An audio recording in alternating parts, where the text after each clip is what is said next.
clever bug. The Conversation.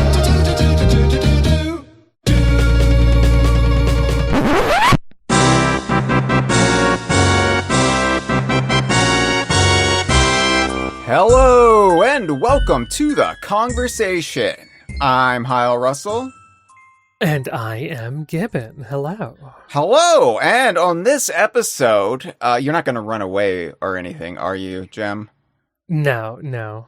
Okay, on this episode, we are discussing the Super Pocket Rare Edition, which just came out a couple of weeks ago. It is the new device from Blaze, the company behind the Evercade and the range of Evercade hardware and software. But this is for their Super Pocket line under the Hyper Mega Tech brand. And basically what this is, it's a little handheld in basically the form of a Game Boy or Game Boy Color. We'll discuss it a little bit more. But yeah, it's a little shorter than that. But little short king in our hands here. But it comes preloaded with 14 rare games, including 2 that are near and dear to DK Vine's heart, Conker's Pocket Tales and Banjo-Kazooie.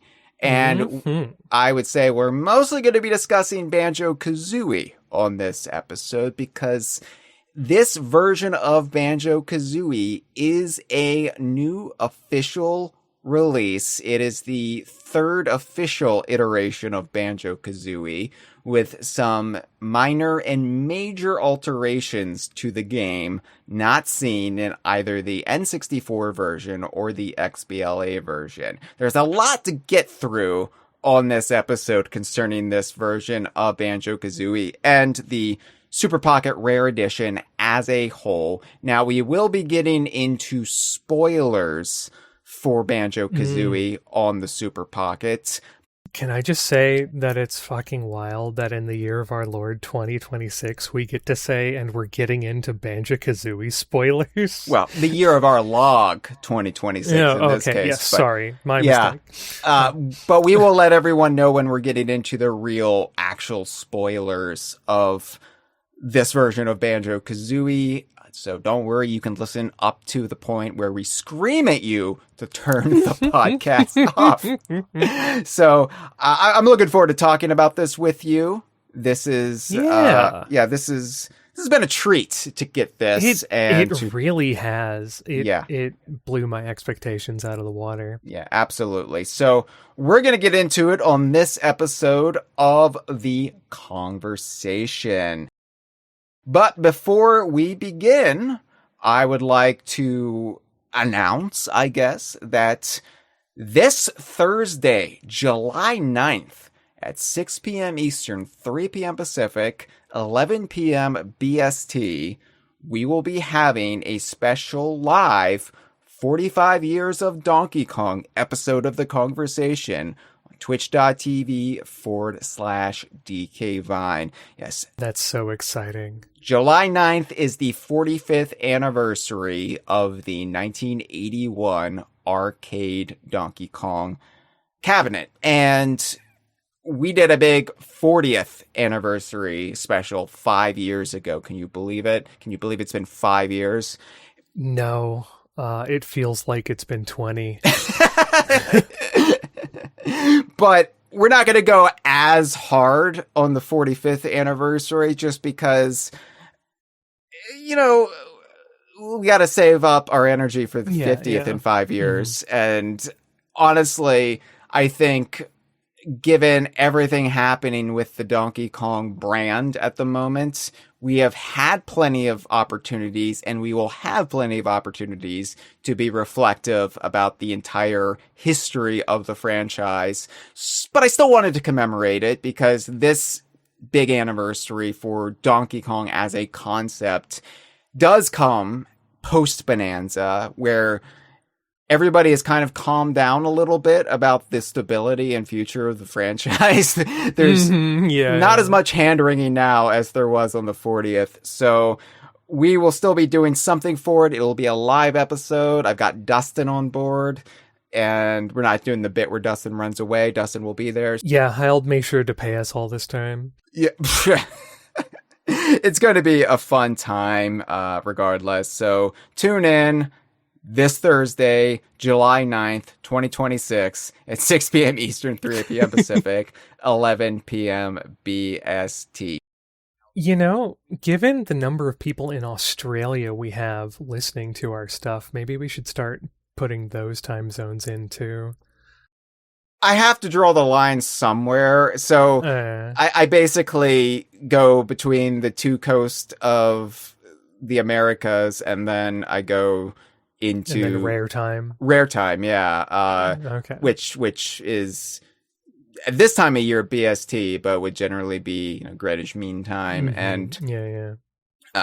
If I started listing all the time zones, including Japan for Nintendo, and it would get a bit ridiculous. So I tried to be worldly. I tried to be Mr. International, but for brevity's sake, and I don't say for brevity's sake often on this podcast, but for brevity's sake, keep it to 3 time zones. But we do live stream these episodes, just these run-of-the-mill, everyday conversations for our $5 plus patrons.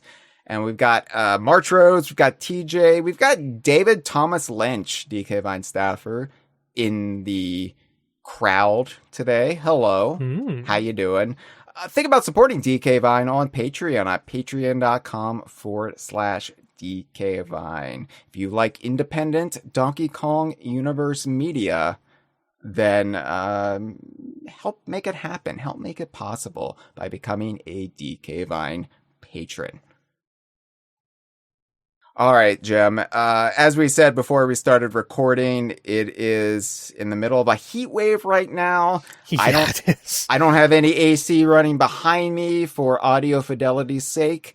So therefore, let's get on with it. Let's get into the Super Pocket Rare Edition. Now, this was announced a while back. This is kind of between Evercade releases, since Rare partnered with Evercade for Rare Collection 1 and the upcoming Banjo-Kazooie Double Pack. This kind of comes right in the middle. And this is the world's first Rare-themed video game device. I mean, I know we could quibble with that. We could say, well, what about the Jungle Green N64? What about I'm glad you anticipated what I was about to say. I know the way your brain works, and quite frankly, it's exhausting. You always try to look for those holes, however small, however minute you want to get in there. But I'm sure there were also Xbox consoles that were done up for giveaways. Ooh, get this Sea of Thieves Xbox. I know there was at least one special giveaway Conker model for Live and Reloaded. Yeah, but as far as widespread devices that are dedicated to Rare, this is it. This is what I've been waiting for since I looked at Rare's output on the Nintendo 64 and Game Boy Color in that era, and I was like, why doesn't Rare just make a video game console? They could do it. They could back it up. How quick things would change given this evolving industry. But when I was a kid, when I just looked at the volume of video games with the Rare logo on it, I was like, why is Nintendo in charge? They could do it. So this kind of fulfills a long-standing fantasy to have a video game device with a Rare logo on it. And what this is a little handheld. It comes with a red-crested Breagle front. The back is Banjo Banjo Backpack Blue, and the buttons are Shorts Yellow. Yeah, they are. It's such a natty little device. I love it. It's just so great. It feels good. I made mention when I got an Evercade for Rare Collection 1 how light the Evercade felt. It's got enough heft to it that it feels like you're holding a real thing and not a toy. Yeah. The buttons have nice, like they're not just like flat top or even really rounded top. They're sort of ergonomic. The shoulder buttons are very nice. The D-pad's really good on it. Just the form factor is incredible on this thing. It is. And the aesthetic being just sort of the banjo colors like this, just nice cherry on top of the sundae. I have often felt a bit neglected as a Rare fan, and this is something I've gone through on the Kongversation in the past. I think the most obvious example I can point to is when they announced the Monkey Island crossover in Sea of Thieves, which a lot of people in my circle were excited about for obvious reasons, and I was just feeling like everything gets celebrated except for Rare, even in Rare games. I'll let you in on a secret. I'd never played a Monkey Island before that either. Yeah. But now I think, given everything happening with Donkey Kong and how like every era of Donkey Kong is kind of being put up on a pedestal as just this one cohesive thing. Literal pedestals. Yeah.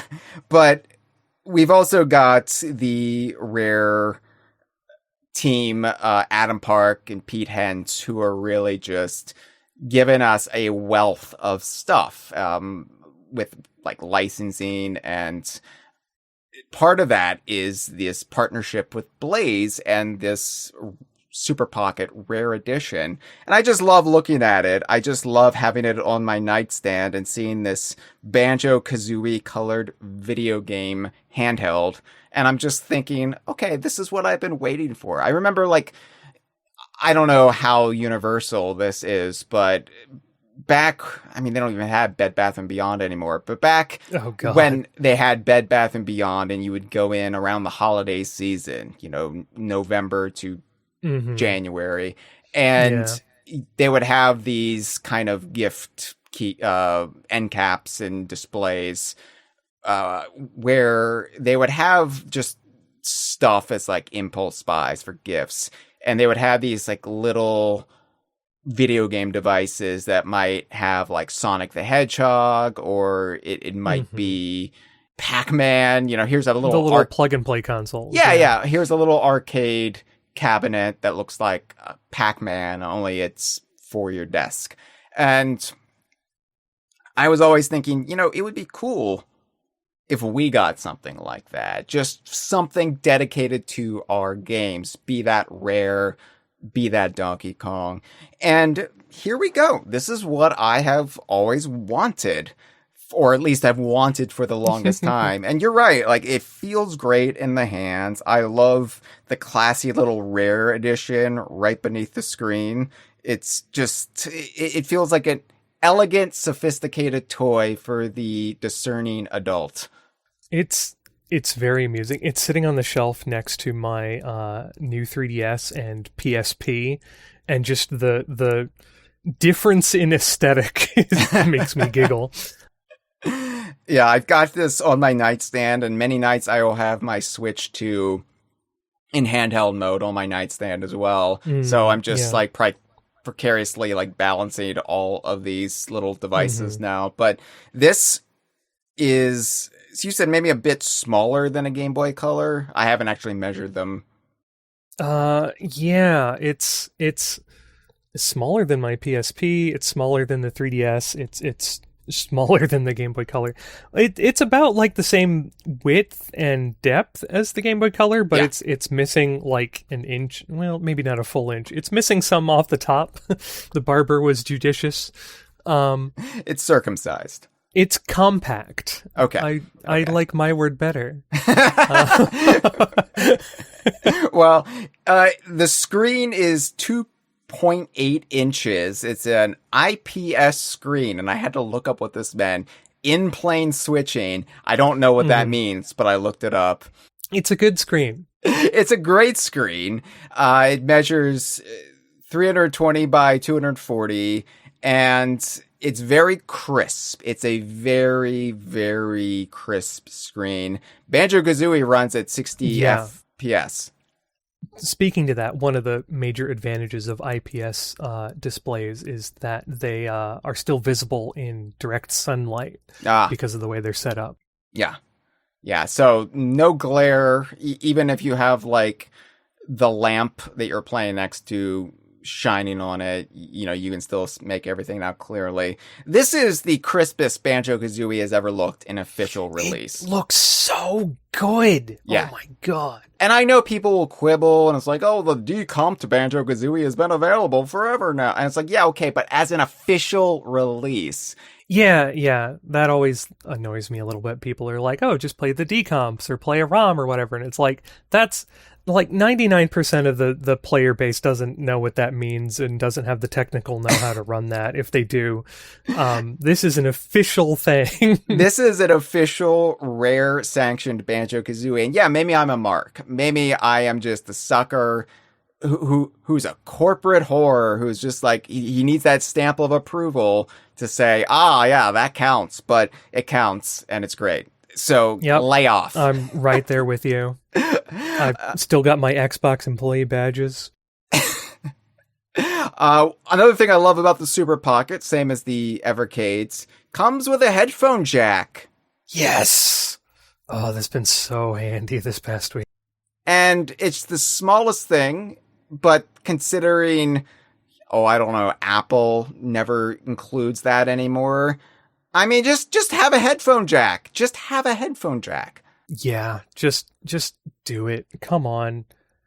I don't understand why more places don't just put it in there. It'd be an instant system seller for whatever you're trying to hawk.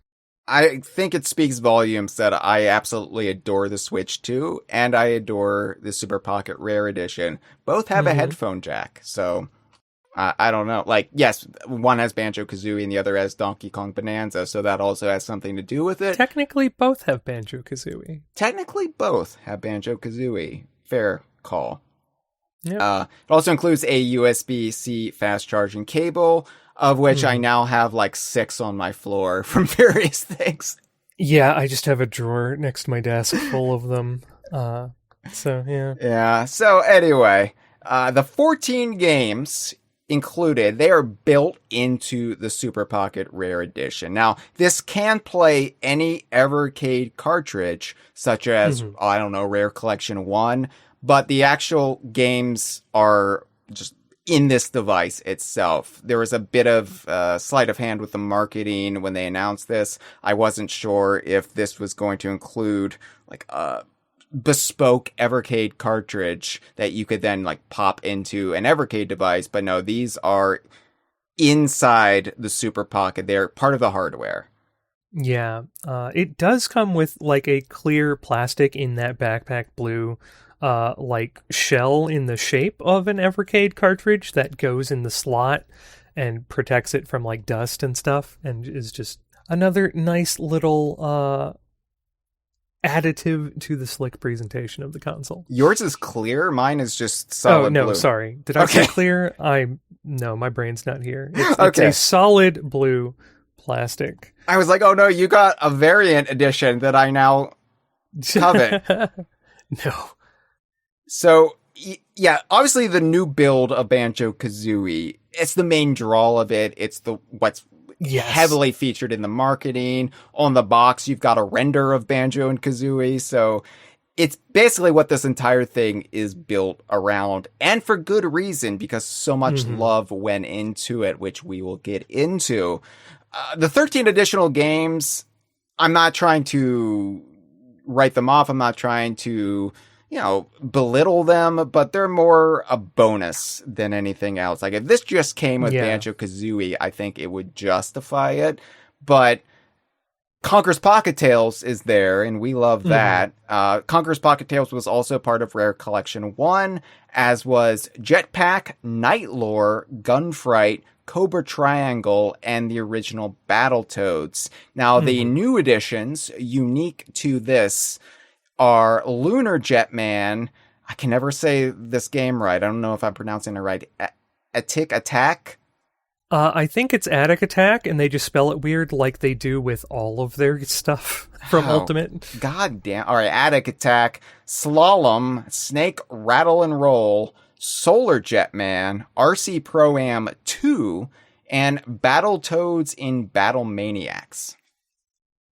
Yeah, some interesting picks there. I appreciate the other two classic Jetman games. RC Pro Am 2, obviously a must as the precursor to Diddy Kong Racing. Attic Attack, also just a classic. No bad picks here, I think. I would say Slalom is pretty impressive for an NES game. Yeah, actually. It does a lot of trickery of the eye to make you feel like you're going downhill when it's just throwing trees and rocks at you. But yeah, it's cool. It's cool to see like the earlier eras of Rare, the pre-Donkey Kong Country eras of Rare. They've always been good at the graphical trickery. We're going to be focusing mostly on Banjo-Kazooie for this, but I did want to briefly address Conker's Pocket Tales. Now, we did talk about Conker's Pocket Tales on the Evercade last autumn when Matt and I discussed Rare Collection 1. Oh god, was that autumn? That's so long ago. But, Jem, there is a slight variation here that wasn't applicable on Rare Collection 1 when it came out. So, I don't know if you remember the big deal I made. That they kept the sound of Conker playing Donkey Kong Land when he goes into his idle animation. Oh, yes, I do remember you being excited about that. Yeah, well, maybe I shouldn't have been as excited as I was because I drew too much attention to it. Oh, no. They have replaced it in this version. So whenever Conker idles now in Conker's Bad Fur Day, he still pulls out his Game Boy, although you can't really, make out with great detail that it is a Game Boy. So, they're able to keep it in. But the music has now been replaced with a tune from the Game Boy version of Conker's Pocket Tales, the black and white version. The tune itself is actually called Making a Name for Conker, and it played whenever you entered your initials on the file select screen when you started a new file. So Conker is actually playing the original version of Conker's Pocket Tales in the Game Boy Color version of Conker's Pocket Tales on the Super Pocket Rare Edition version of Conker's Pocket Tales. So yes, it actually means literally that Conker's playing with himself now in Conker's Pocket Tales. Okay. Yeah. That's clever. As sad as I am to see the Donkey Kong Land music go, I do understand. And did they adjust the Game Boy Sprite's colors to be the Super Pocket? I can't say. I've mostly played Banjo-Kazooie since getting this. I've only played Conker's Pocket Tales for about 10 minutes. So, okay. Yeah, but it was a good fix because it still kind of calls back to something that's not part of this version of Conker's Pocket Tales. So I do appreciate it. It's just, it's a shame that that version, for obvious reasons, they can't include it, or they shouldn't include it, even though they did include it. Yeah. All right. But, time marches on, and let's talk about Banjo-Kazooie. Because this version of Banjo-Kazooie, it is the third official version of the game since 1998. Of course, we had the N64 original, and then we had the XBLA version in 2008 that then was included as part of Rare Replay and is still part of the overall Xbox infrastructure. Whenever you play Banjo-Kazooie on an Xbox console, it is that version. This is new. It is, I would say, mostly built upon the bones of the N64 version. There is a little bit in there that's the XBLA version, but about 95% of it is the N64. Yeah, but I do want to clarify, because I've seen a lot of people on the internet talking about, like, oh man, I can't afford this right now, but it's cool that they made these changes. I hope the ROM gets dumped soon. This is not just a hacked N64 ROM. They've mentioned in official marketing material, this is a new build. This is a source port. It's not like a ROM hack or anything. Yeah. So this is a new bespoke version of the game. When I said it's a new official version of the game, I was being serious. Like, this isn't some slapdash. All due respect to ROM hackers who do some really cool things. I just wanted to spell that out in Yes. plain language for people. It is mostly the N64 version, but it is a new version, and it adds some new stuff, which we won't get into until we get into spoilers. So there are 2 different control schemes that you can select, and a lot of people are raising a quizzical eyebrow at this, because how do you play Banjo-Kazooie with a D-pad? And the answer is with some clever configuring with the buttons that are available to you. Mm-hmm. The 2 control schemes are called Replay and Retro. Now, I used Replay. It is just the default setting. And I beat the entire game with it yesterday. I finished everything. And yeah, it works surprisingly well. Yeah, it's super solid. They did a really good job with this. I don't know what I was expecting, honestly. Not something this slick, I guess. I was expecting it to be maybe a tad clunkier, but still playable. Yeah.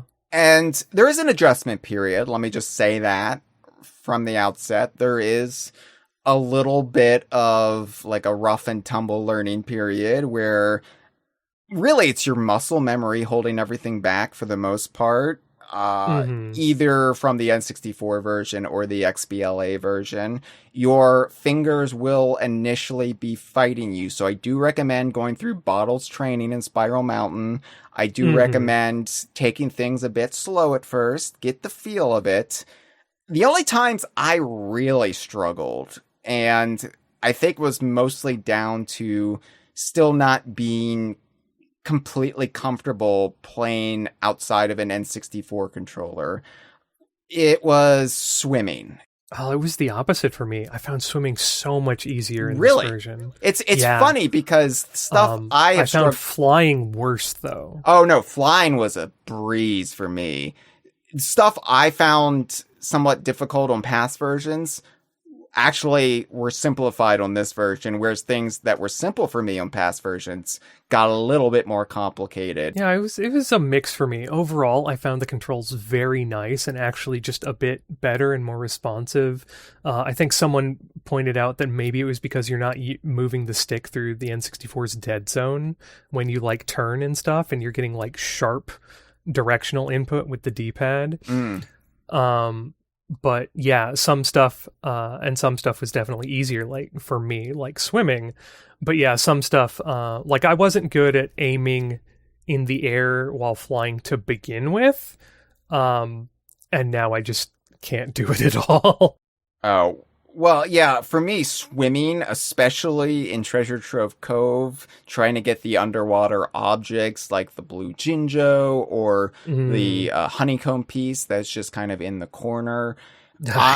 I was dying repeatedly from Snacker, trying to get away from him, which also might be down to high stress situations where I would then succumb to muscle memory, or when just fatigue set in when I was playing for a long time. I would do that too. Yeah, my fingers are not what they used to be and cramp up a bit now if I'm playing games too long just in general.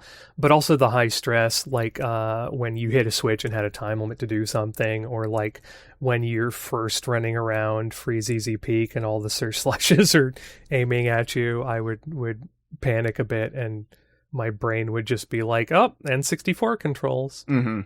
Yeah, where it really hit me was towards the end when I was really trying to get done with this so we could do this episode and I could talk about the spoiler bits. But the Rusty Bucket engine room just, it did wreck me this time around. And I got through it. I had to basically do it twice, one to just do it and get the jiggy no matter what, and then another time to do my note run. But it took me a few more times than that. Yeah, okay. That and climbing the tree and Click Clock Wood, I was having no issue at all. And then by the time I got to Autumn, I just couldn't do it. And part of what it was my hands were betraying me, and my fingers kept sliding to the shoulder button and I kept doing the buster. I had to go into the options and fiddle with some things because, I kept hitting shoulder buttons on accident.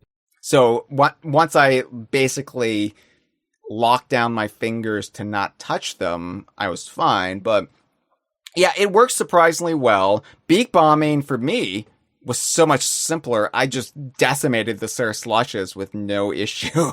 And no, I died and had to restart the level multiple times trying to take out the Sir Slushes. It's funny how we have different experiences, but I find that's also true depending on which version of Banjo-Kazooie I play. I'm like, oh, this is giving me a time with this on this version. And on this version, I have no problem at all. Mm-hmm. I think one of the reasons the controls were so easily adaptable was due to, you look at the N64 controller and it's got a lot of stuff going on, but most games only used about 2/3 of the controller. Very few of them used all of the buttons and stuff going on there. Yeah. So that certainly helped. One way they've cracked it, one way they made this possible with a D-pad is the implementation of a tiptoe button. So this is something you can toggle in controls. Now, this might feel like a bit of a cheat to some people, but I think this was a necessary concession because there are areas in Banjo-Kazooie where you have to move slowly, like Napper, like trying to get the Jiggy from Napper and not creaking the floorboards, or just when you're walking a very precarious platform and you want to go slowly, like the little ledge to Brintilda and Cheeto in the lava room in Grunty's lair. Yeah. Or Click Clock Wood on some of the more slippery bits in winter. So you can have this permanently on, so whenever you press the tiptoe button, you're just then locked in to tiptoe mode until you press it again, or you can hold it. You have to switch that in the controls, but I just had it permanently on, and so you just hit the shoulder button, and then Banjo is tiptoeing, and you only have one speed. It's super slow, but it gets the job done.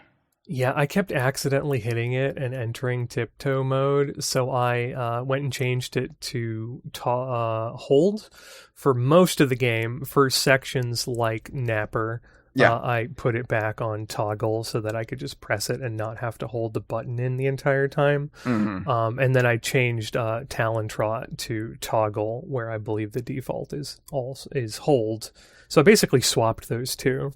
Yeah, Talon Trot also gives you the option where you can just be in Talon Trot mode permanently until you press the button, or you hold it like as is the tradition. Honestly, those are both, I appreciate the option, and I think those are both brilliant little quality of life changes.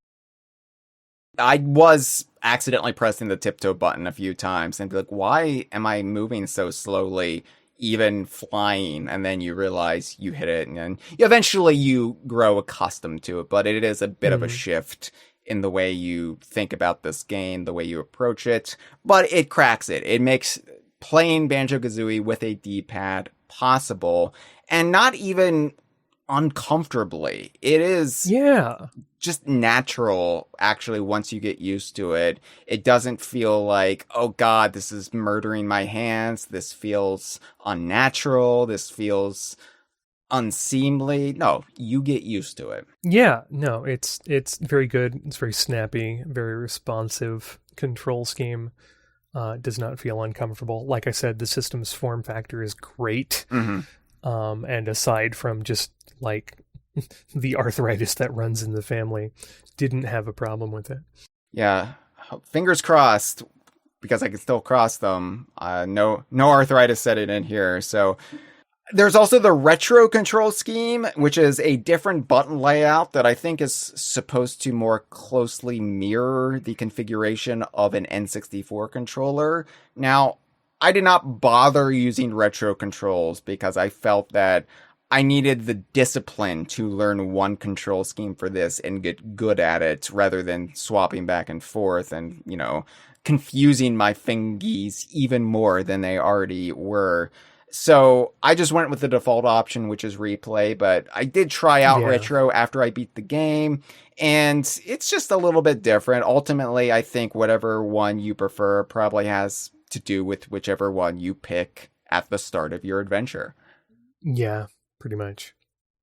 There's also some camera options. Yeah. Which, you don't have the C buttons here, like on an N64 controller. So you can shift the way the camera works. But basically, I got through this just continually hitting the B button, which swings the camera behind Banjo and Kazooie.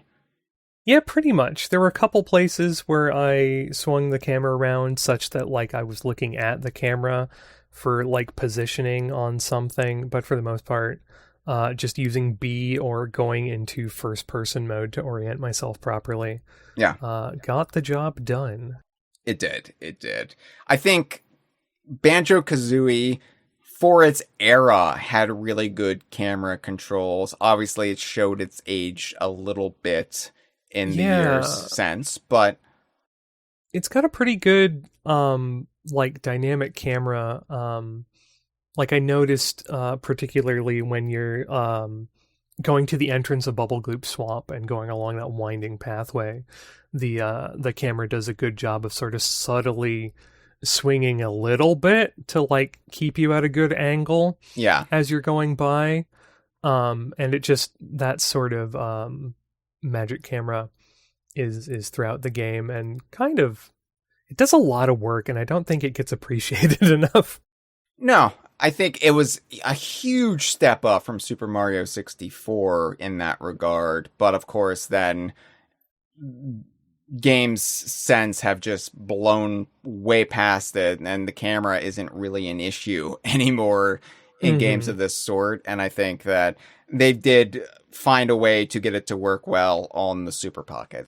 There's also a option now to return straight to Grunty's lair from the pause menu, which is a nice feature. There are a couple of minor issues, it's not a flawless translation. There are some minute issues, and the biggest one I found, and it's not a huge problem, you get through it obviously, but in some instances, the countdown timer music didn't sync with the actual time. So the music would stop before the counter actually stopped. So I would think, oh no, I ran out of time, when I actually had a second and a half left. And that would throw me off because I didn't realize how much I relied on the music as an audio cue to know, I still keep going. And the two places where this really screwed with me were the flight pad that you use to fly up to the Advent calendar top outside of Freezeezy Peak. That flight pad will blow up. Yeah, I missed that a bunch too. I wonder if it was the mismatch throwing me off. Yeah. So there was that, and then the Ziggurat in Gobi's Valley that you have to run up with the running shoes. I missed that a couple times because I thought I was out of time, and I wasn't. Oh, and Mr. Vile. I thought that I was done, and so I stopped eating, and Mr. Vile kept eating and beat me because the music had stopped. Mr. Vile was one of those situations where I struggled with that in previous versions and just did it first try in this one.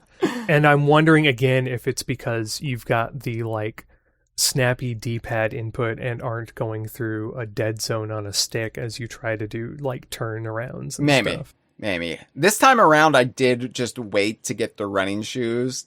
I didn't even attempt Mr. Vile without them, as I am prone to do. No, I did it without him. It was close. I think the final, I think I was ahead of him by 1 on each round. So this time around just couldn't be bothered. I was I don't know if it's age. I don't know if it's just I've done this enough times in my life. I don't have anything left to prove to you, Mr. Vile. Yeah, I definitely got that. There was a period over the weekend where I was trying to like wrap up the game for prep on this, and it was just like, you know what?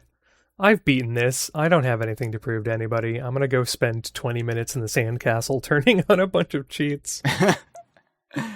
However, other issues with music sync have been corrected in comparison to the XBLA version, so it's a minor thing, and it definitely didn't detract from my enjoyment or the overall quality of this version of Banjo-Kazooie. So let's talk about some of the changes.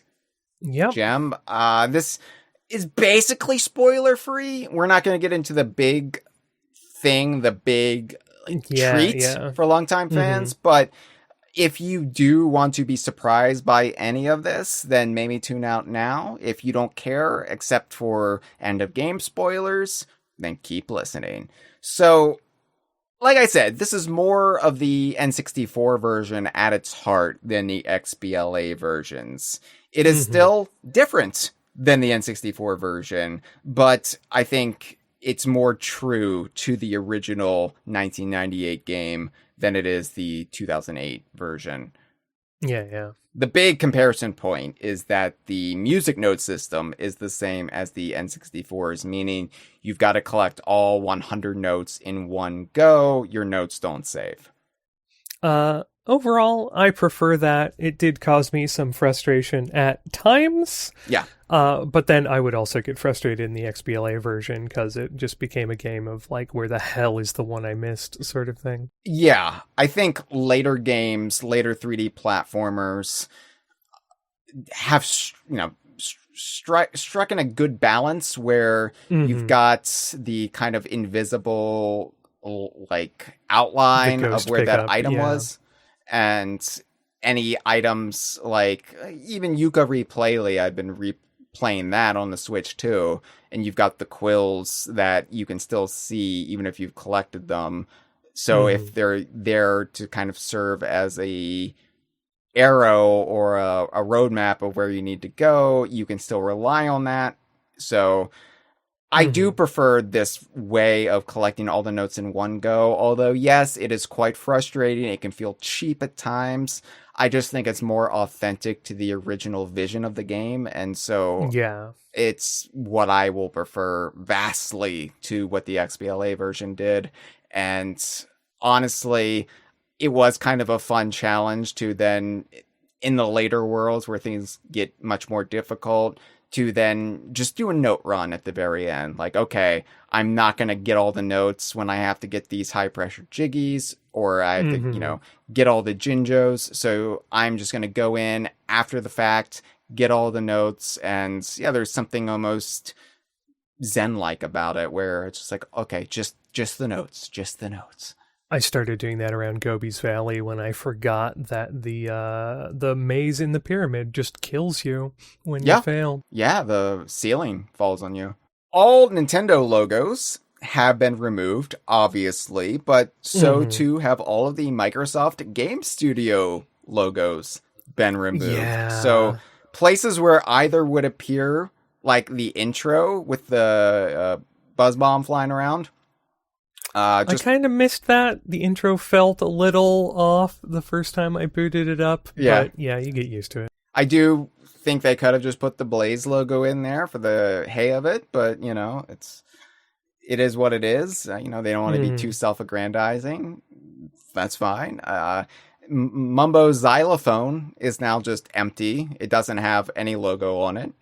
Again, they could have put something there, but I understand why not. Yeah, it is okay. One change I really like, and I'm surprised they made the effort. This is probably the biggest graphical change in the game. Banjo and Kazooie now play the Super Pocket Rare Edition on File 3 of the File Select screen. I really liked that. I played on File 3 just because of that. It made me giggle with delight when I saw that. Yeah, it's honestly like one of those things where it makes sense. I know, like, they got a little loosey-goosey with when to include a Game Boy on the Xbox versions, but it makes sense. You don't want to necessarily reference Nintendo's intellectual property for various litigious reasons. So, yeah, this is a new version, and this is a new handheld, so why not have them play the handheld that you are playing it on? It makes a lot of sense.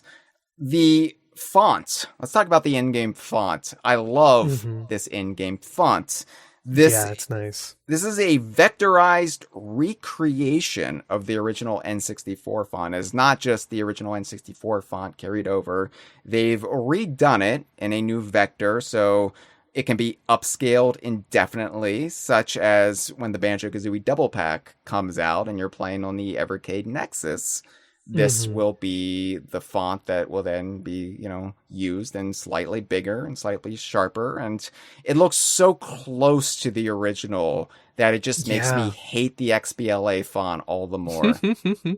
It's the effectively the original font, and it's so crisp. It's nice. Yeah. I hate it when remakes change up the font like that. Well, not always. In some cases, they do like a good new original font. But in other cases, like when Square ports the Final Fantasy games and they just put like a fucking computer font in, and I'm like, what are we doing? Why are you like this? Yeah. Honestly, the whole nuts and bolts era of Banjo-Kazooie, I don't think I liked any of those fonts, even the ones Nuts and Bolts used. Like, Nuts and Bolts had the issue at launch where the font was just ridiculously small. So they eventually, had an update where it got bigger, but I love the font of Banjo-Kazooie and Tooie. Fonts are so underappreciated in games. One of the very first temp jobs I had out of college was working on font stuff for a studio, and it just gave me a really good appreciation of them, and also kind of ruined it for me, because now if I see something off, I know exactly what's wrong and how easily it could be fixed. One of the ways Bonanza won us over before it released was we realized it was using AdLib as a in-game font, which had strong historical ties to the Donkey Kong brand, and it's just a great looking font. It's very fun, and I agree. A good font can make all the difference in the world.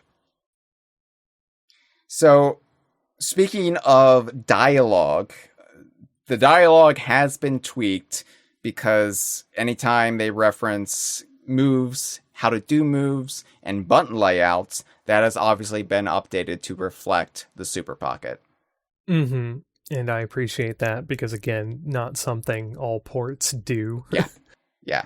It's something Rare's pretty good at. Like, even Rare Replay, Conker's Bad Fur Day, they did change, graphical icons. It makes me eager to see how Jam Jars is going to go in the next game. Yeah, that's going to be tough. It's going to be tough to update some of that, given his rhymes. Now, let's get into some really hardcore DKU nerdery, Jim. Oh, yes, the good stuff. This is where lesser people dare to tread, and it would be hard to tread quickly if you didn't have running shoes. So, in the original N64 game, both Tootie's shirt and the running shoes that you can get starting in Gobi's Valley have a star logo, right? Now, this is why DK Vine has been a long proponent of the headcanon that the star represents some athletic company in the Rare Archipelago, especially when you look at something like Diddy's shirt having stars as well. Now, the problem with this, however, was at some point in time,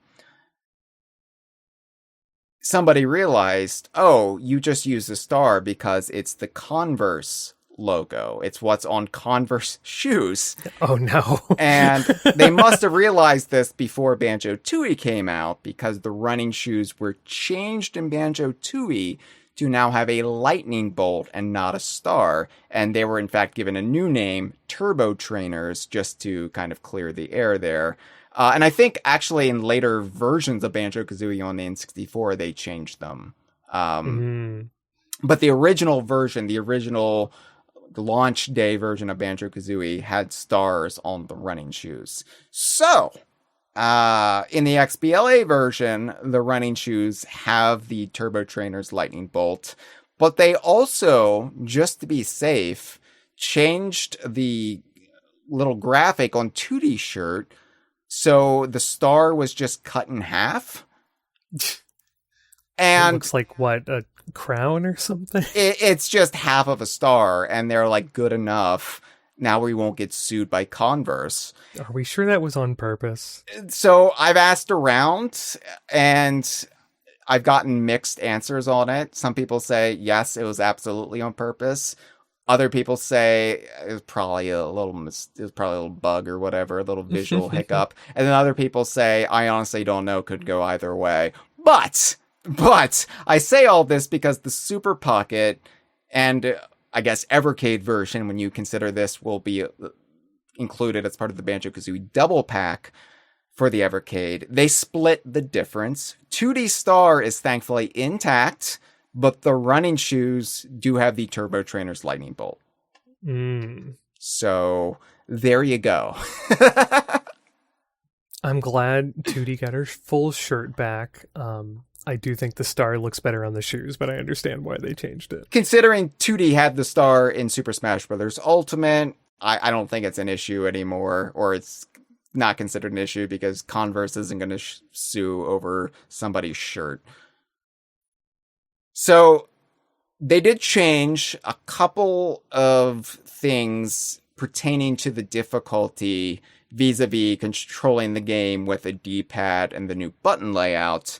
Gloop in Clanker's Cavern now gives you 4 air bubbles on your meter instead of 2. So when you collect one of Gloop's air bubbles, traditionally it just fills your meter by 2. Now it fills your meter by 4.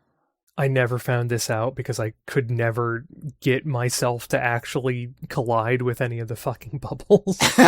So yes, let me just address this. One issue I had with this version, given that this is the smallest screen I have ever played Banjo-Kazooie on, is depth perception. I sometimes didn't know if something was in front of me or behind me in certain underwater conditions. And this is why I had an even harder time lining up beak bombs in the air. It's just I couldn't tell if I was actually lined up with something or not. So it makes sense that Gloop's bubbles are a little bit more giving. And yeah, I did struggle with the bit down with Gloop. Not freeing Clanker, that was fine, but collecting the Jinjo and notes, I still hadn't mastered swimming in the game. And in the live stream, TJ points out that you can hold down the R button to make sharp turns when swimming and flying. So that is something I realized eventually, but early on in my swimming game, it was a bit of touch and go. So Gloop is a little bit more giving in how much air he actually emits. Another change is the Rusty Bucket engine room. Now gives you 75 seconds on the timer instead of 65, as was on the N64 version and the 360 version. So it gives you a whole additional 10 seconds to get from hitting the second propeller button to getting out behind the propellers and collecting the Jiggy. I didn't actually notice. I just thought, like, oh, I guess I'm better at this now. I only struggled with this because I panicked. No, I panicked too. It took me a couple tries. Honestly, just given the reputation this has and how in my own head I can get about this kind of stuff, I lose my fastball is what it is. In sports terminology, I get the yips. And I just can't do it, even if I've done it so many times and I know I can do it. I understand. It took me an embarrassing amount of tries to get through the impossible lair. Yeah, it's like I'm not what you would call a great gamer. I am proficient enough, but I am not this person who's going to be bragging about his skills when playing a video game. Hmm. So I do get in my head and I'm like, oh, I can't do this. Oh, this is where it all falls apart for me. This is where I just lose my ability to play video games. Yeah, that's a mood. Yeah. So those are the only two big difficulty changes that I've been able to suss out. I have like examined everything else, and I think everything is pretty true to the N64 version otherwise. There's one or two spots where I've wondered if maybe the frame rate change has caused some stuff, because I swear it was easier to get away from Snacker as a kid, and he just seems a little like faster on the draw. He is. It's like he's a hot dog that's been buttered up. So yeah, I think there might be a few places like that where the difficulty is inadvertently a little harder Yeah. because of things. But overall, yeah, they made some nice little tweaks here and there too, with the intention of making things easier for you. Yeah, I don't mind a little bit more difficulty here or there. I mean, just an ebb and flow, given the new platform and what have you.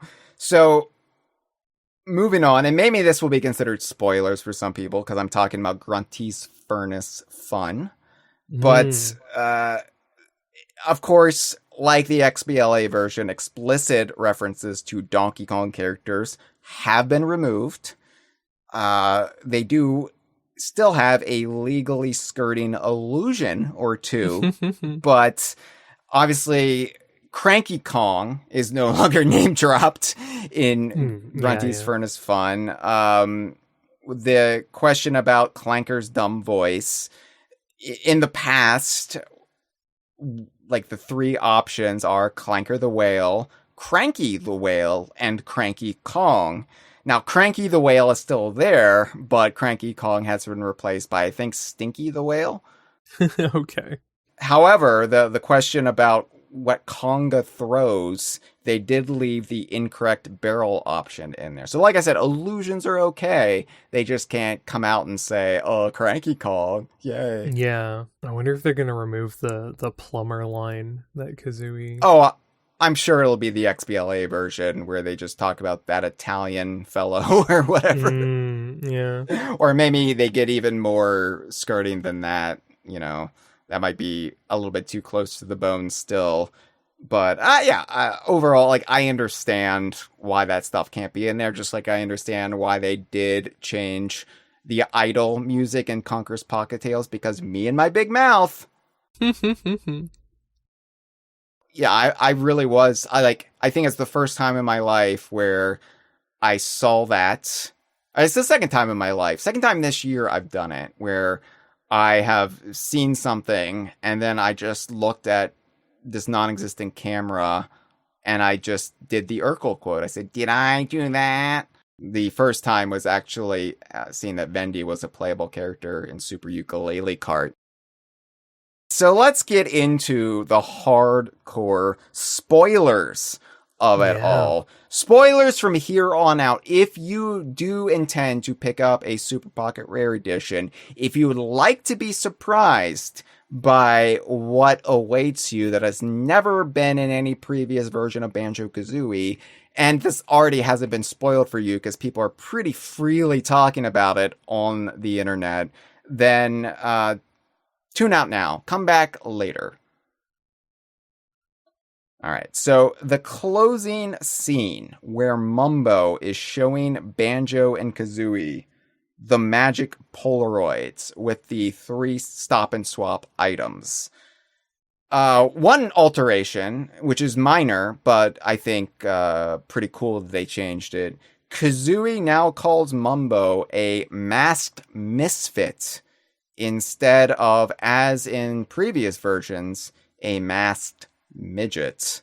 Oh, I didn't pick up on that. That's a good change. That is a good change. It's a contemporary bit of 2026 bleeding backwards in time. I have some more thoughts on that, by the way. But it's good. Like, we don't need to use outdated terminology. I'm all for historical preservation and, leaving things as close to the original as possible. But considering this is a new build, considering this is, the third Banjo-Kazooie release in the year 2026, I do think it's acceptable and preferable when they do change some stuff that might kind of skew to be in the unsensitive realm, Yeah. Yeah.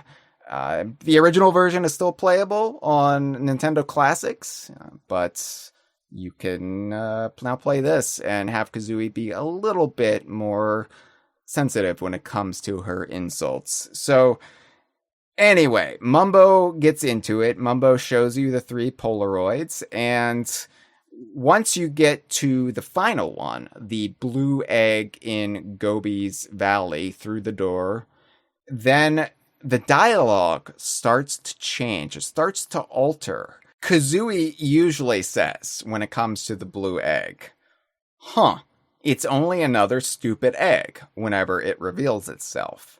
However, she now says, spill the beans. We've waited long enough. And then Mumbo puts the photos away. And then Banjo realizes she's right. It's like the veil, this cloud over their perception has been lifted. And they now kind of realize what's going on. And Banjo says, it does feel like years and years. And then Mumbo also suddenly realizes they're right. And he says, Bear make good point. Go check new extras menu. And that's where it leaves it. So if you are just like playing the game, you don't really know anything except you have a new extras menu. And then you jump back into your save file. And you realize if you start investigating, Mumbo has activated all of the stop and swap locations for you. So Shark Food Island is raised. The ice wall in Waza's Cave is broken. The door in Gobi's Valley is now open. The barrel in the wine cellar in Mad Monster Mansion is unsealed. And the random scattered question mark mystery eggs are now atop their various locations, being atop Lago, atop the captain's bed in Rusty Bucket Bay, and in Nabnut and Nibblenut's house in the winter in Click Clock Wood. Good stuff. Always fun to see. Now you can reset these items to go back to whence they came by selecting the option on the extras menu, and then it just returns the eggs or the ice key back to where they are, which is a great option considering back in the original versions, if you collected them, then they were just permanently collected. So you can set it back, but doing so will then strip the rewards you get for obtaining them in this version until you collect them again. Yeah. Which I think is a great change again.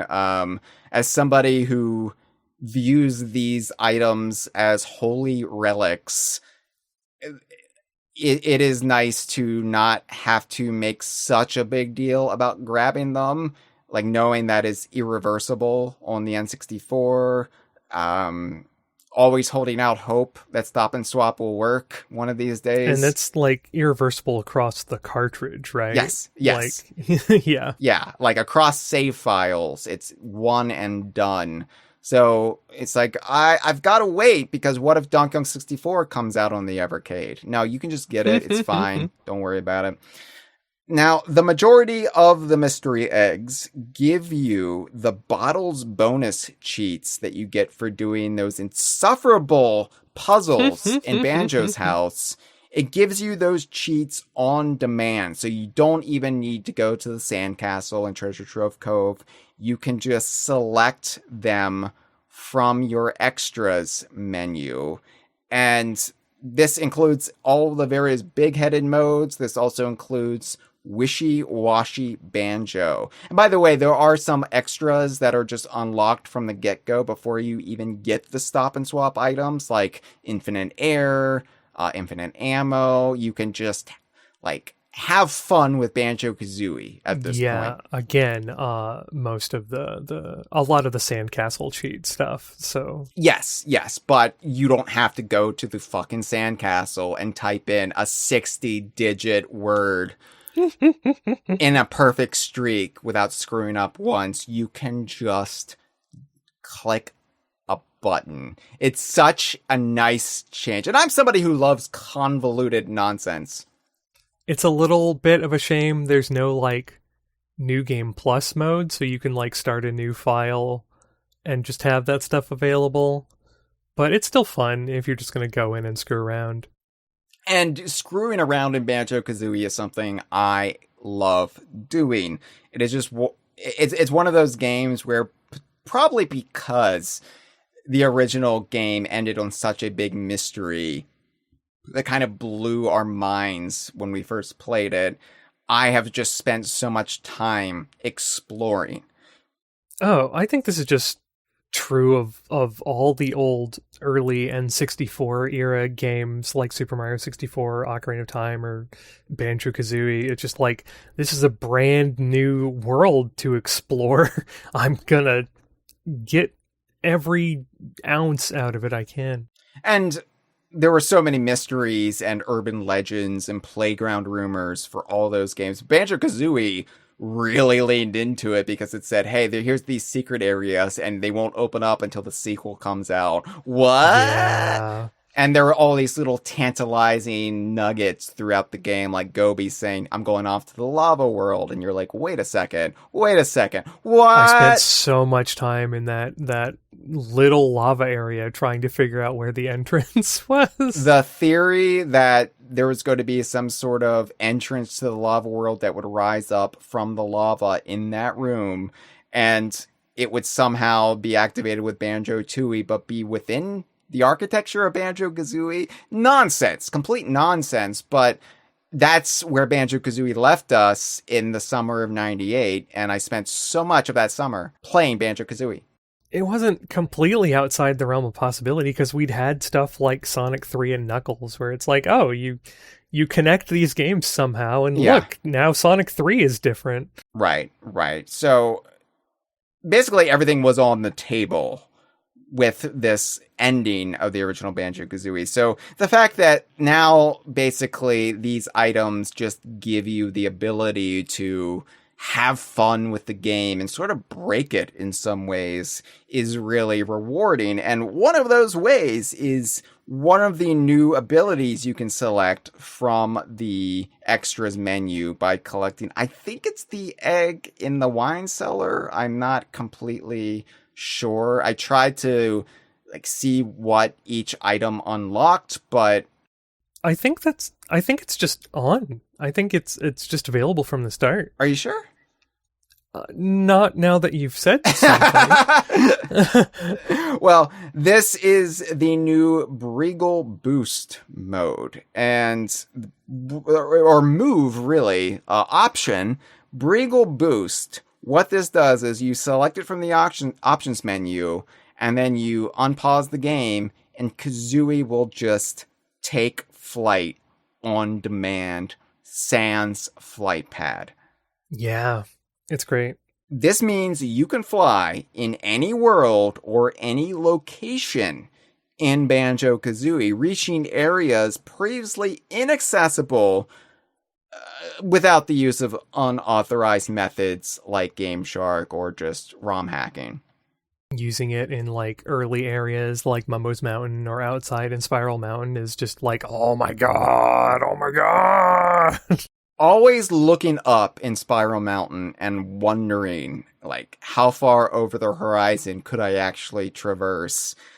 This makes the 1998 kid in me extremely satisfied to get to do this. And I have a phobia of boundary breaking. So it's a lot for me to fly up over Spiral Mountain and start talon trotting in the grass outside of the valley and to see how far I can walk before I fall off the edge. Did your curiosity win out over your pathological fear? Yes, it did. I fell to my death, and it was glorious. I'm proud of you. I also flew up to the top of the waterfall because I always thought in 1998 and 1999 there's something up there. There has to be something up there. And Banjo-Tooie played with that. Banjo-Tooie did put a cavern up there that tied into its really sad solution to Stop and Swap. And again, precedent with like DKC3. Oh, there was something up there once you get the gyrocopter.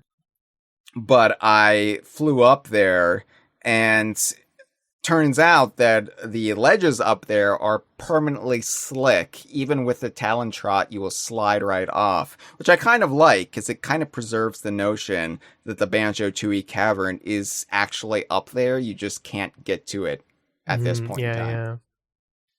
There is a glitch with the Breagle boost, though, and it's hilarious, and I love it, and I hope this never changes. You can activate Breagle boost at the point in time when Mumbo's magic starts to wear off. So if you take a transformation out of a world and you just start moving past its confines, and Mumbo gives you the warning, and then you keep going, and then Mumbo says, "Oh, that's it, you're changing back."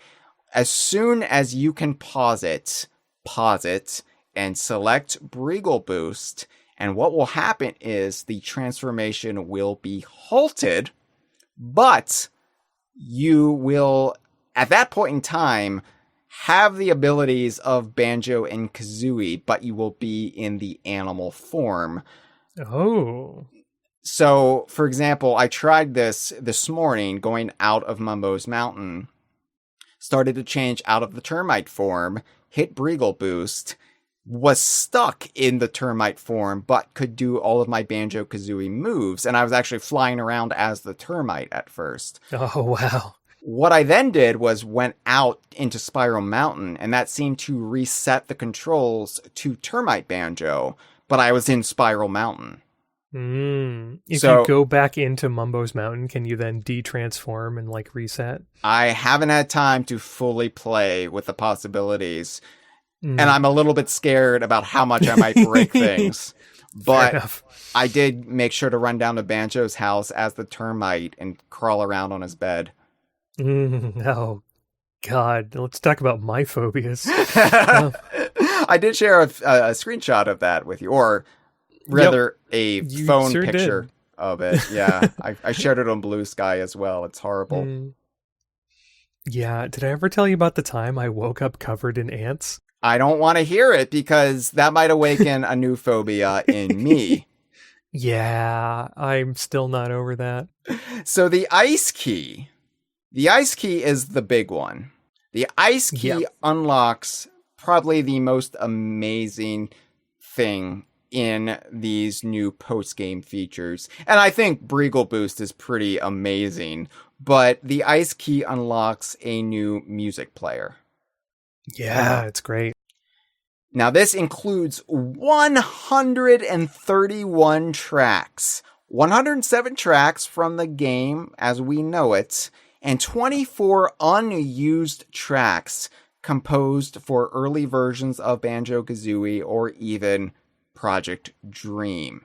Now, there's a lot to unpack here. I am not going to sit here and play the 24 tracks for everybody. I implore you to seek them out on your own. You can also just play the game, but I will read them off really quick because there are some interesting discoveries here. There are some revelations here that I think really answer some lingering questions we might have had about intent when it comes to Banjo-Kazooie. So, track 108 onward, Advent, which seems to be for Freeze's Peak, I would imagine.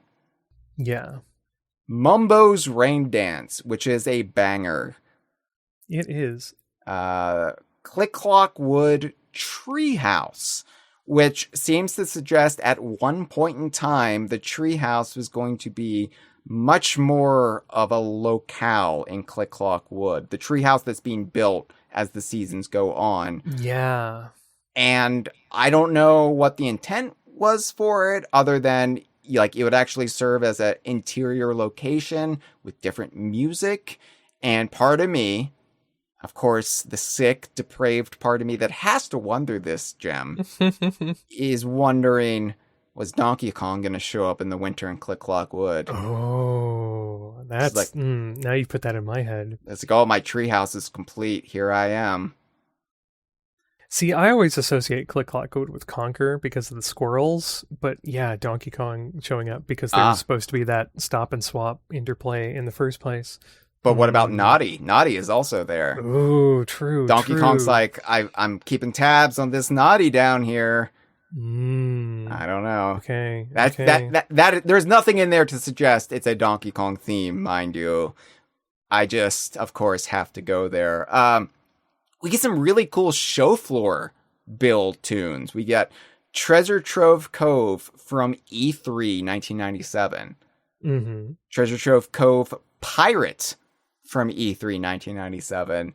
And an underwater Treasure Trove Cove theme from E3 1997.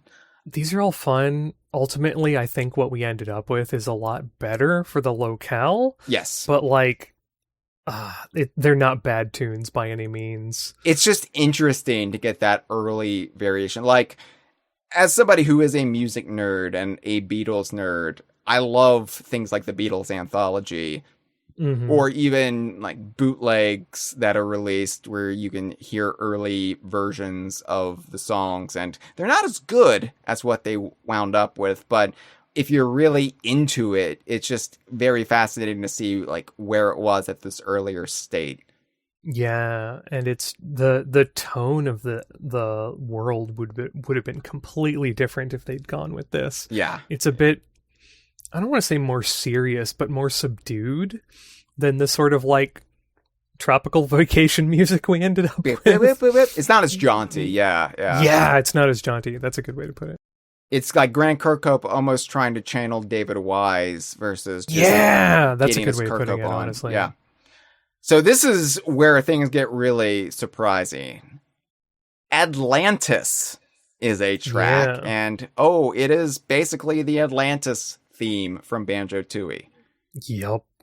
And you might be saying, oh, somebody screwed up. They just found this Atlantis music from Tooie and Banjo-Kazooie sound files that might have been placed there by mistake. It's called Atlantis Unused. It's intended for Banjo-Kazooie. So I'm wondering at one point if... We know a lot of Tooie's ideas started as ideas in Kazooie that they didn't have time to implement. Not just Tooie's. Like a bunch of stuff in DK64 was originally like built or meant for Banjo-Kazooie as well. Banjo-Kazooie just spawned so many ideas that it required 2 more games to just get them in there. Yeah, pretty much. Yeah, so Atlantis at one point was planned for Banjo-Kazooie.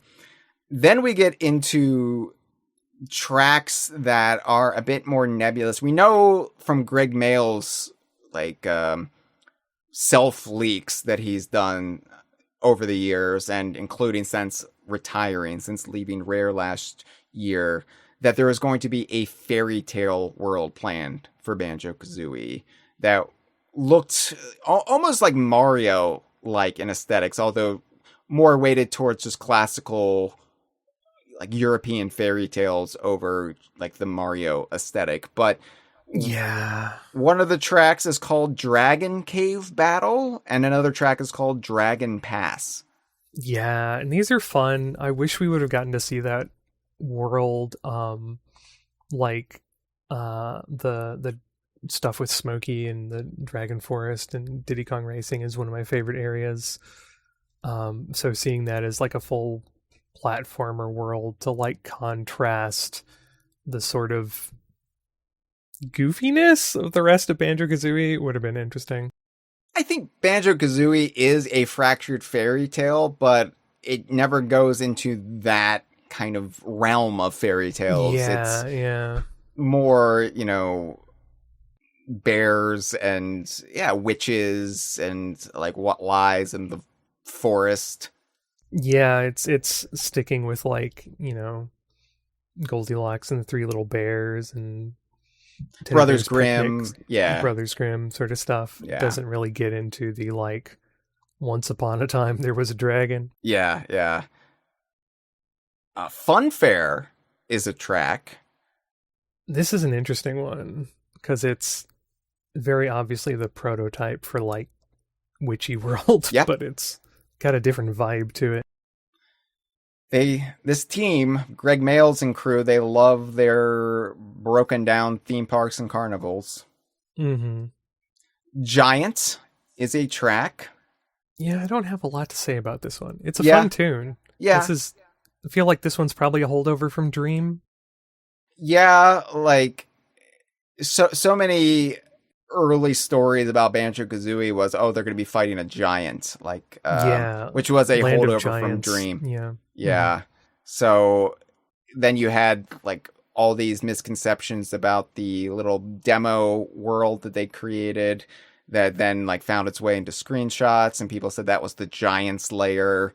And I could see it being there as sort of Yeah. like a Jack and the Beanstalk sort of thing. Right. Then we have Wintry Walk and Mushroom. Is Wintry Walk the one that's like completely original until you get to the middle eight and it's just the Freeze Easy Peak theme?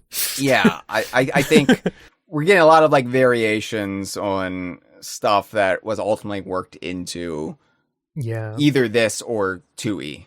Mm-hmm. So here's where it gets interesting. Lava World, everyone. There it is. See, It's in the game. We just need to find it. Not just Lava World. We get Lava World. We get Lava World Temple.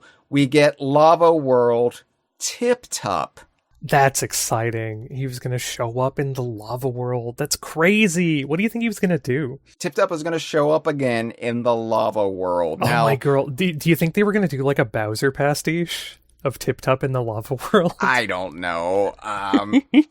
I do think it's interesting because I've never fully believed that the Hailfire Peaks we got would be what the Lava World looked like in Banjo-Kazooie. I know it was probably like the general conceit was the same because it was at one point called Mount Fire Ice, and then outlets misheard that and thought it was Mount Fire Eyes. But I think that it's probably not going to be exactly like what we got in 2E. Obviously not exactly, but yeah, I imagine it's similar to how like the general concept and some early versions of Fungi Forest and DK64 were intended for Banjo, but we ultimately wound up with something different. Yeah. And I think this does lead credence to that idea because, hey, if Tip Top was going to be there, then it was certainly going to be different. Mm-hmm. Lost World is a track, which seems to be an early version of Pterodactyl Land. Yeah, nice. Mine, which is Glitter Gulch Mine. Yep. Yeah. Then we get an alternate Freezy Peak. It took a while to really stumble upon what Freezy Peak was going to be, I guess. Which, that's such an iconic track. It makes me wonder where Wintry Walk was going to be used. I mean, who knows? It could have been an alternate for Click Clock Wood in winter. It could have been maybe true. somewhere in the fairy tale world. I don't know. Yeah, it could be. I could see it being like the snow walk up to a gingerbread house or something. Yeah. We have Beach, which is a track from, I believe, the N64 version of Dream. Which is where Edson was fighting pirates, i.e. Captain Blackeye. And I like that that's included. And then we have a whole bunch of Space World demo tracks. Mumbo Mountain Start, Mumbo Mountain Village, Mumbo Mountain Tower, and Mumbo Mountain Underwater. Why don't they name expos fun things like Space World anymore? I don't know. Why don't we really have just fun expos as much as we used to pre-pandemic? That's fair. So I love that I can now say that the Ice Key, after 28 years, has finally unlocked the Lava World's music. After all of this time, it's finally given us that.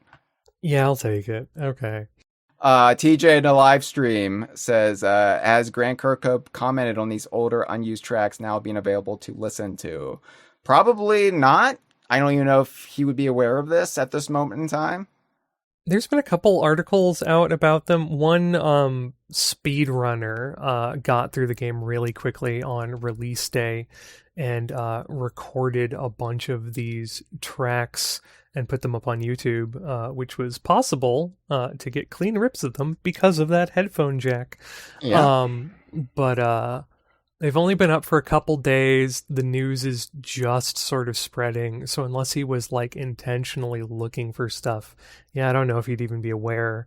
It doesn't look like any of the articles I've seen about it. Like nobody said anything about like reaching out for comment or anything, but it's probably just a matter of time. Just the sheer volume of compositions, though, that Grant Kirkhope did at Rare during this time, because we often like point to all the games he was doing in this kind of like late 90s period at Rare, but then you don't even consider all the tracks that he composed that weren't even used. Yeah.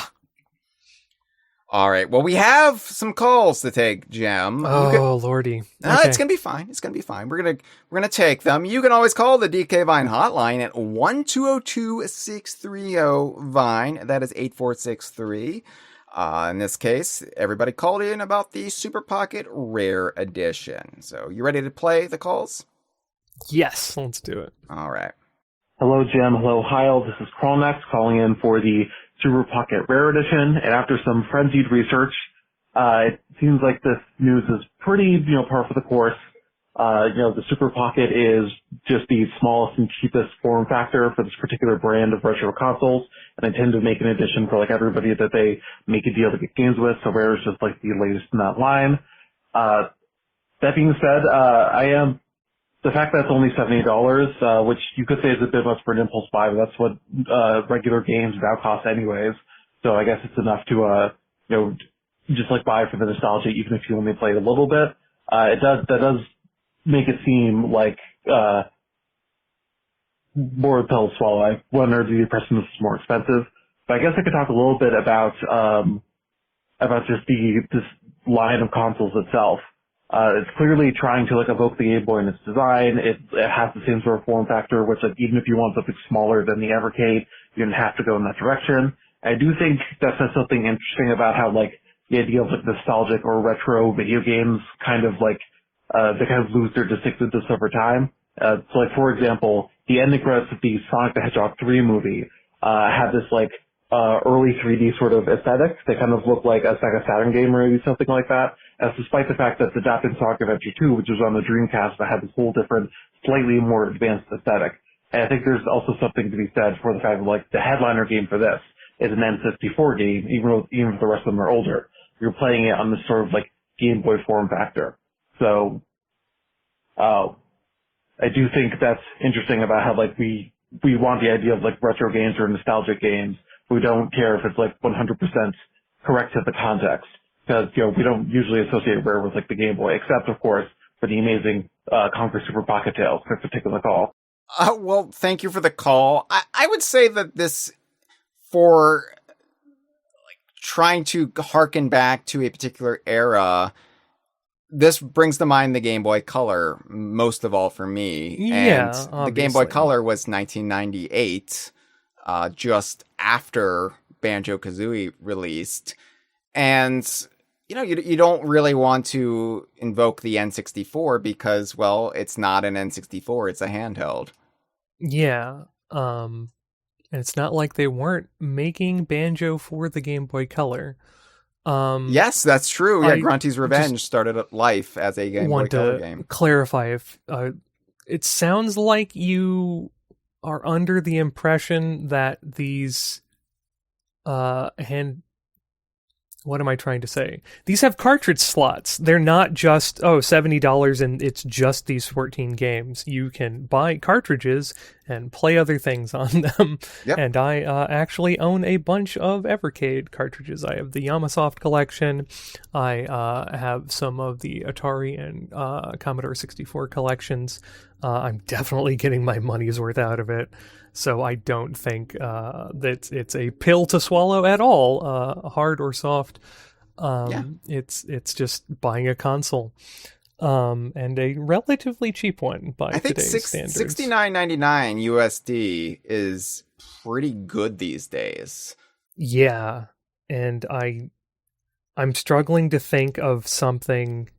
I think the Banjo-Kazooie 2E 2-pack is like the cartridge that has the least amount of stuff on it that I've seen of all the Evercade carts, because they're all collections that have like at least half a dozen games on them or something. Yeah. So I also say that for the Evercade Nexus, which is coming out in a few months, they did do an N64 style special edition of that because it comes bundled with Banjo-Kazooie and Banjo-Tooie and the Banjo-Kazooie double pack, although that will be sold separately as well. And they did do the buttons in N64 colors for a special limited release. As for you calling out the Sonic movies, though, you're right. They're shit for doing that stuff. In the first Sonic movie, they did pixel art for the credits that doesn't look anything like the Sonic pixel art from the classic games. They did that, like, weird, primitive 3D render stuff for the Sonic Adventure adaptation. No, that's a big contentious point with fans, and it's not the norm. Look, even though I disagreed with the premise behind the call, I do agree with this call in the overall point, because I recently called out Nintendo of America for doing like retro nostalgia themed post for Nintendo Classics that used the kind of Saved by the Bell intro Memphis Milano style of patterns that's more associated with the mid to late 80s and early 90s versus the rest of the 1990s and the aughts, when most of the games being shown were from the mid 90s to the mid aughts. I attribute that to just younger generations doing the Meteor presentations these days, and they like, it's just a big it all blends together to them. They didn't live through it. It's no, it matters. It matters.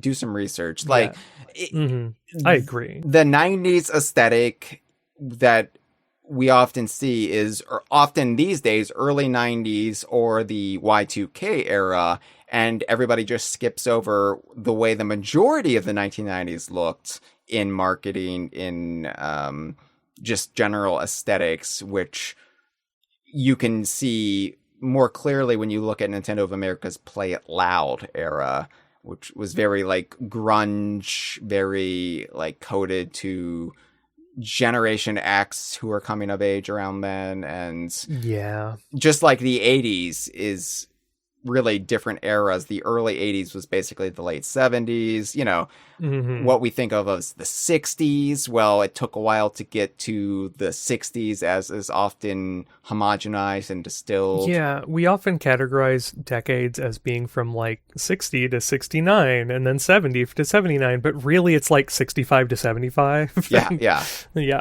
So, anyway, thanks for the call. All right, let's play our second call. Hello, DK Vine. This is TJ calling in to talk about the Super Pocket Rare Edition. So I don't own one myself, but as everyone's been saying, it is exciting to have a new version of Banjo-Kazooie out. The Xbox HD versions, they're not bad. They make the games more accessible, but they do introduce a lot of problems. And honestly, I've got unpopular opinions, like, I don't think all the changes they made were completely necessary. Like, I'm one of the people who thinks, there's merit to the old note system in the first game. I don't think just making the notes saved collectibles is an improvement. But, either way, having a new version that kind of meets somewhere in the middle of the N64 original and the HD version is really exciting. It's funny. With Ukulele, one of my biggest issues with that game was giving you the free flight movement. but I hear that's what this game offers as a post-game reward. And it's funny that I just kind of thought differently about it after that. So I am looking forward to playing it at some point. But yeah, thanks for taking the call. Well, thank you for the call. I will say that as a post-game reward, I think it makes a lot more sense to be able to fly anywhere. Yeah. When it doesn't really matter anymore. And this is like getting 100 jiggies, by the way. This isn't just you beat Gruntilda or you get through Grunty's Furnace Fun or anything. This is you have to do 100 jiggies to get the stop and swap teas from Mumbo, and then Mumbo will activate the items for you and et cetera, et cetera. Yeah.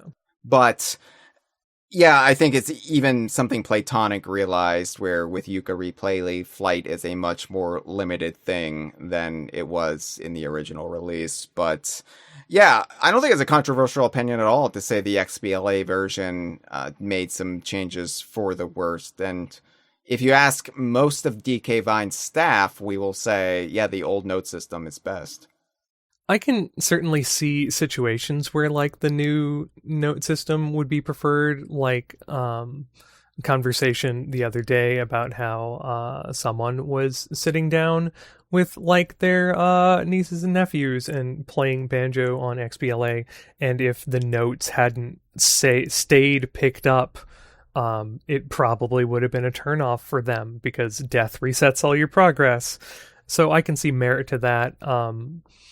I think a nice halfway point with like we were talking about earlier in this episode with like, oh, ones you've already picked up before are now like translucent or a different color or something, just to sort of denote that like, okay, I grabbed that one already. Would have been nice. Okay. And of course, one thing the XBLA version did not account for with that change is that it breaks the bottles bonus challenges. But yeah, just there's an in-between. It probably beyond the remit of the coding involved in the changes in this version to change it drastically. So I'm personally happy they just stuck with how the N64 game does it. Yeah.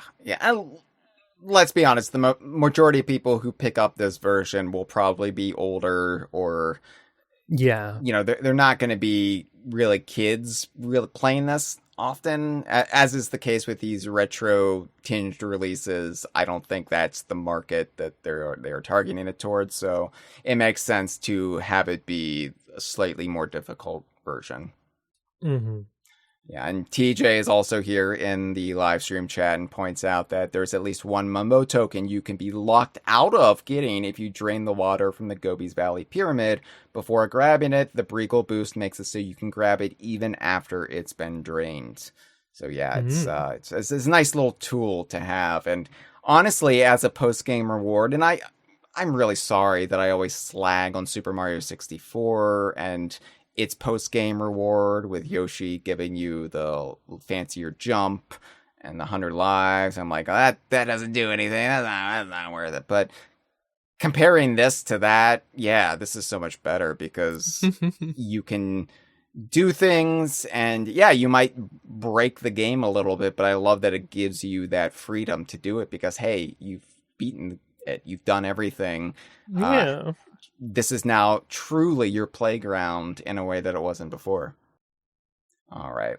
Let's play our third call. Hi, this is Tofu, and I am obsessed with Banjo-Kazooie on the Super Pocket Rare Edition. So sorry if I ramble too much, but genuinely, this has been the highlight of my year so far. This thing was announced on the same day as Pokemon Winds and Waves and arrived at my house the same day that Deltarune Chapter 5 dropped. And despite me being a big fan of both Pokemon and Deltarune and being super excited for all that new content, a re-release of a game I've already played 100 times still brought me more joy than both of those combined. Like, Banjo-Kazooie is just a huge comfort game for me. I often turn to it when I'm down, so being able to play it in the comfort of my own bed is just really nice. And it's especially exciting for me because I actually never got the expansion pack for NSO, so this is where I lost my Banjo-Kazooie handheld virginity. and I enjoyed it.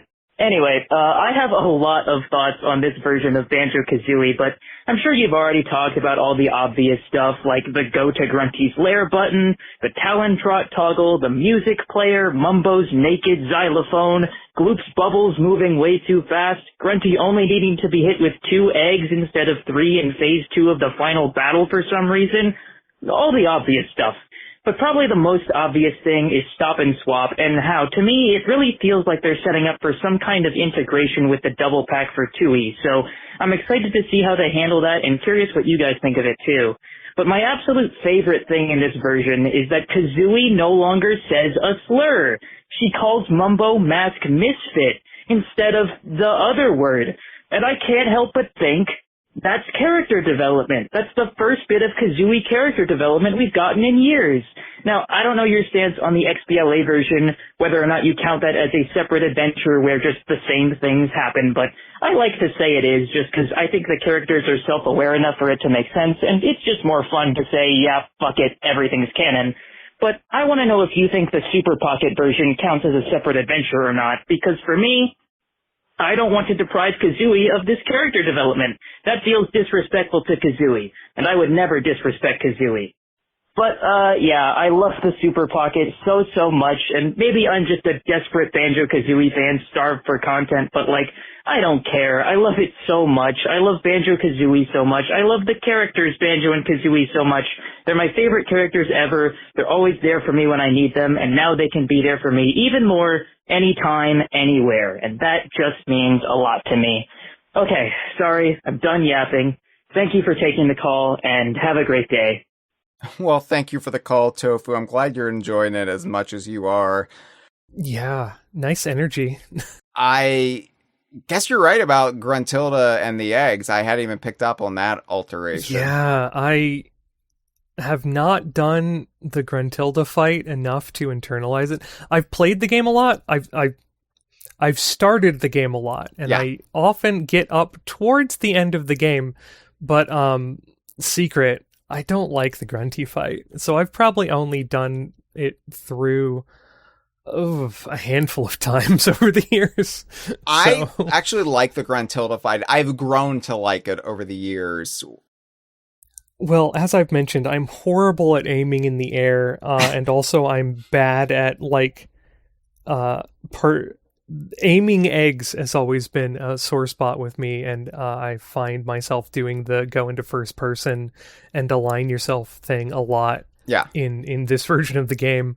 So the Gruntilda fight has always just been kind of an arduous chore for me. I respect it, especially compared to the Grunty fight in Tooie. Ugh, I don't like that one nearly as much. But yeah, I often am in the same boat. I only play the Gruntilda fight when I have to beat Banjo-Kazooie for a reason. And generally speaking, it's not something I replay just to replay. So I have not internalized all the little different beats like I would have in any of the K. Rool fights in Donkey Kong Country 1 through 3. So, yeah, that's illuminating for me. But for the overall point of this call, I completely agree with you. And that was what I was alluding to earlier. The characters are self-aware enough, and they might not be self-aware at first. They might just be thinking it's 1998, I'm doing this, oh no, 2D has been taken by the evil witch Gruntilda, who are you, you're Bottles the Mole. But by the end of the game, they kind of snap out of the fugue and they realize, wait, we've done this before, it's been 28 years. And you get a similar thing with the XBLA versions where all of a sudden they'll break and start talking about nuts and bolts or whatever. Yeah, aren't the XBLA versions sort of couched as like log sending them back through the adventures or something? That's our headcanon. Oh, okay. Sometimes I forget what we made up and what we didn't. As by design, I'm purposely muddying the water so people don't know what is real. I mean, because sometimes stuff that sounds like our headcanon is, like, real. Yeah, like, if you go and talk about Live and Reloaded being, like, Conker reminiscing at a reunion at the bar and going over the events of Bad Verde again, you're like, oh yeah, DK Vine made that up. But if you go look at the manual, no, that's what the game's being couched as. But yeah, I think it's very easy to say this is some sort of situation where Log is just having them redo things yet again because Log wants a Super Pocket version of Banjo-Kazooie. And or maybe it's not Log. Maybe it's something else this time. I like the Lord of Games. It's a get out of jail free card when it comes to this kind of that's stuff. a good one.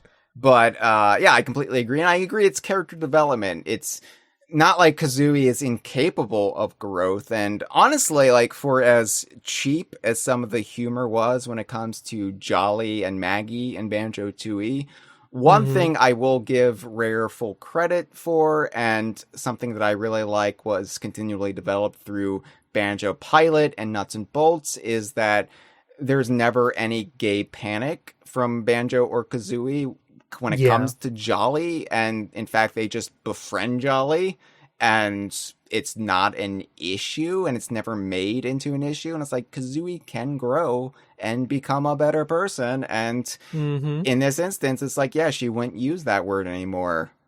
Yeah, she does her research, so she's politically correct while she's insulting you.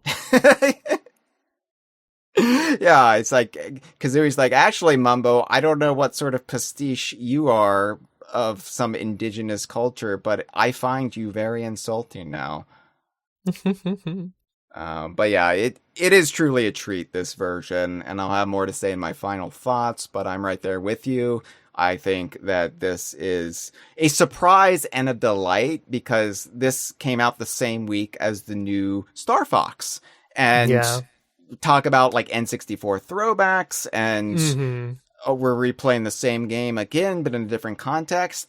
Because this came out the same week as that, I still have not even unwrapped the shrink wrap off of Star Fox for the Switch 2. I'm going to get to it now, obviously, but this, I didn't expect to enjoy it as much as I did. I thought it was going to be an obligation for the job, and I would at the very least respect it. But I love this. I had so much fun with this.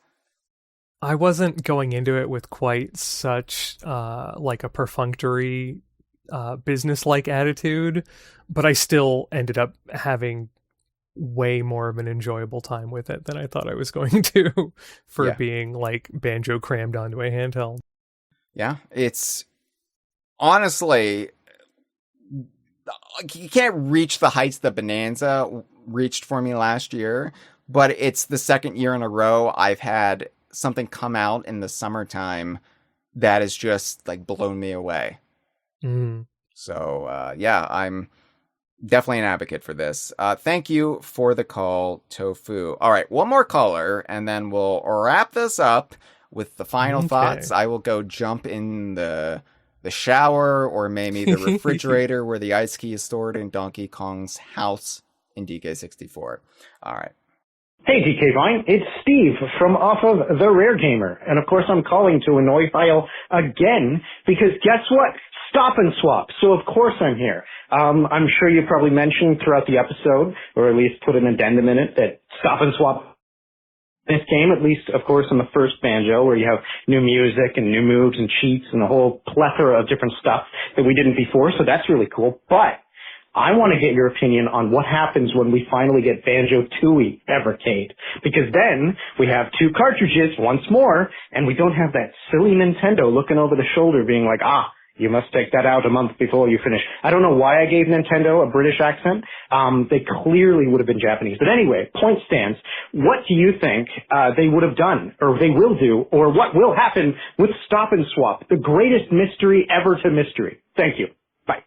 Long damn it, Steve.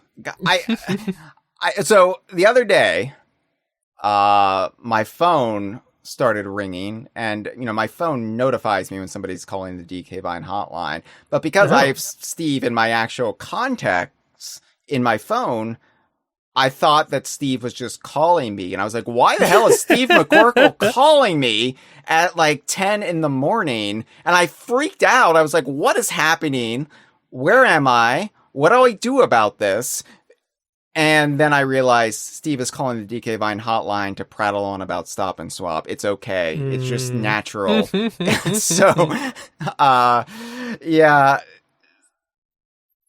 Steve, I don't know. I honestly do not know what, if anything, they will possibly line up for this, because I don't know how you get it to work with TUI. So I've worked as a programmer in the games industry for over 15 years now, if people were not aware. And just from looking at the changes made to Banjo-Kazooie, I would temper your expectations for TUI, because I'm expecting about the same level of changes and extras from that, if any, maybe. Like, maybe we'll get a cheats menu that just gives us quality of life, ease of use for things, and maybe like a buffed up... wait, is there already a sound test in that? I forget. There is the jukebox in Jolly's. Right.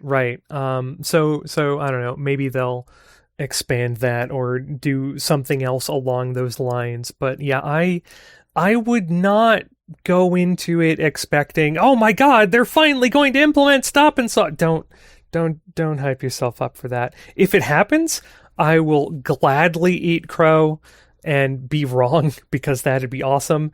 But don't go in like expecting that. Yeah.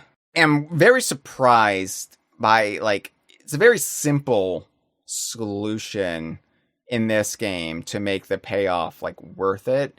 Obviously they still leave in all the dialogue about TUI, and you know, they kind of put a lampshade on it after the fact, kind of maybe not have to address it then, but I'm still wondering if there will be any interplay either on the double pack itself, or if you put the double pack cartridge in the Super Pocket, like what will happen there? I guess TBD on that front. But yeah, at the end of the day, we don't know. It'll be fun finding out. It will be, because we made jokes, I think on the last episode you were on, Steve, about what happens if the Super Pocket, what happens if the, you know, Banjo-Kazooie release coming for the Evercade platforms, what if that kind of opens up Stop and Swap even more after kind of Greg Mails had the final word on it at the end of last year. And it has. It has for sure. So I guess we'll wait and see. Yep. So, final thoughts, Jem, on the Super Pocket Rare Edition, or as it's so amusingly abbreviated, Spree, which sounds like Kazooie. Spree! So we love it. Is it worth the purchase? Is it worth your money? Yes, I will say absolutely yes. So here's the thing. I had to just do this on the last episode with, you know, some contributions from you and Dustin and Cameron and Freezer, albeit mostly by myself, where I had to ask the question, is the Nintendo Sound Clock Alarmo worth the price, worth the cost, which is currently $109.99 USD. And I ultimately said, no, it's really not, unless you are a grubby little deviant like I am. But this I can absolutely say with utmost certainty, yes, this is worth the purchase. This is worth your time. I will gladly put my reputation on the line for this, because, you know, I don't know how much it will appeal to newer fans. If you discovered the Kongversation, if you started following DK Vine because of Donkey Kong Bonanza, and you've actually never played a Banjo-Kazooie, I honestly don't know how this would read to you playing this version first. I don't have the perspective for that, and I'm sorry.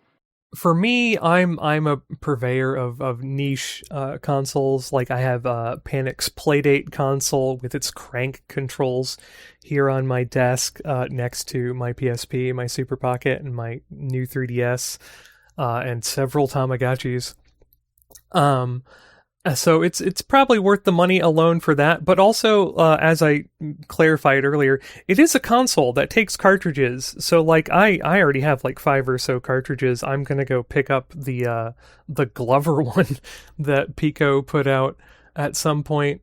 when I have some spending money again, and I'm looking forward to the Banjo-Kazooie 2pack being sold on its own. Now, to be fair, that is called the Banjo-Kazooie Double Pack, which is abbreviated to BKDP. Do not search that. Do not search that term. But yeah, just so like the $70 is not just for this thing that has like 14 games on it and that's it. You are buying a console. So like you can play other stuff on this. I just want to make that clear. So it's not a like one and done $70 purchase. You can buy other stuff to play on this that is a lot cheaper. So it's an investment as opposed to an outright purchase. If maybe that helps sell it for you. If you, maybe take a look at Blaze's back catalog, everything that is available for the Evercade format, and see if any of that appeals to you. I'm around 40, we'll say. And I grew up with a lot of older game stuff, these sort of things that they're putting out on this console. So I'm getting a lot of use out of it in that respect. But if you don't find any of that appealing, maybe think about it before you commit. Yeah, you know how I am. I love physical media. I love having a thing that I'm not licensing or that could just be yoinked for me at any point. So having cartridges that I can put in the system, I'm going to get a lot of use out of this, even if I just stick to the rare releases alone. It's still a lot for me to explore and have fun with. It is a bit weird thinking that you're going to play Glover on the rare edition. Just the juxtaposition of seeing Glover on something that's emblazoned with the Rare logo that feels sacrilegious to me, or it doesn't to me, because Glover was originally pitched as a spin-off about Mario's gloves. Okay. I guess it's kind of like you're rechristening it. It's like I dub the gem in the gem canon. You are now part of the extended Rare shared universe. I think that this is, $69.99 USD. That is really cheap, especially when the cost of everything has spiked dramatically. I mean, look at the Steam Deck now. Look at like the price of most technology, thanks to the chip crunch because of AI, and as was pointed out in one of our calls just now, that's the price of a game. It's game singular. Yeah. I can't recommend this enough. My only hesitation be I don't know how it would play if you've never done the Banjo-Kazooie dance before. I think if you are an old soul, or if you keep yourself open to it, you'll have a good time. This is mostly a sophisticated little retro device for adults or those who have had their souls around the block for a few times. As I said in my notes, it drinks its morning coffee, it reads the newspaper, it does its taxes, it even fucks. And so if you can tick off any of those boxes, you will probably enjoy this. But personally speaking, I absolutely adore it, and it has made me reaffirm my passion for Banjo-Kazooie, the game, not just the franchise, but the franchise too. It's easy to kind of lose sight of even the stuff we hold nearest and dearest to our heart with enough distance of time and not having that constant reinforcement. With Donkey Kong, everything's about Donkey Kong right now, Jem. Everything kind of revolves around Donkey Kong when it comes to DK Vine since Bonanza, and for good reason. Yeah. But replaying Banjo-Kazooie, especially because this came out in late June, which is when the original Banjo-Kazooie was released in 1998. So replaying Banjo-Kazooie, this new version of Banjo-Kazooie with new surprises in late June into early July, I was just transported right back to 1998. And I said this when Yeah. Bonanza came out, like how much Bonanza felt like it felt playing Banjo-Kazooie for the first time, because it's this summertime, for me and for you, game that, we're so used to video game releases of that ilk, sometimes being timed around the winter holidays, the festive season, Black Friday. So to get a true summer experience felt magical with Bonanza. And then getting this, I just remembered the joy I felt playing Banjo-Kazooie for the very first time. And remembering how Banjo-Kazooie really is just a perfect little 3D platformer. It is. It's such a nice little concise experience. It's been great being able to, as the weather warms up, just put my feet up and kick back with some Banjo-Kazooie. Yeah, like Banjo-Kazooie for the longest time was my favorite 3D platformer of all time. And I would say Donkey Kong Bonanza has certainly catapulted to the top of that list for me. Some of that might be recency bias, although I think it will hold up the test of time. But Banjo-Kazooie still means so much to me. And even though I've gained more admiration for Tooie since it came to Nintendo Classics via Nintendo Switch Online Plus Expansion Pack, replaying Banjo-Kazooie on the Super Pocket, I'm like, God, this game is really, really special in a way that I don't think has ever been replicated truly. Mm-hmm. And it almost feels like such a happy accident, this game, considering the team was adrift as far as the direction goes for Dream, and they just saw Super Mario 64, and it's like, all right, let's do that. And then this came into existence very, very quickly. Mm-hmm. And it just works. It's just so magical. The vibe, the atmosphere, it is so uniquely tuned to this game and this game alone. I mean, Banjo-Tooie doesn't feel like this. No other Banjo game feels like this. And I was playing Click Clock Wood on July 4th, like late July 4th into July 5th. And I was losing myself in the world. And then I started to get weirdly emotional about Click Clock Wood and about how it portrays the changing of the seasons and kind of the ebbs and flow of nature and the cycle of life.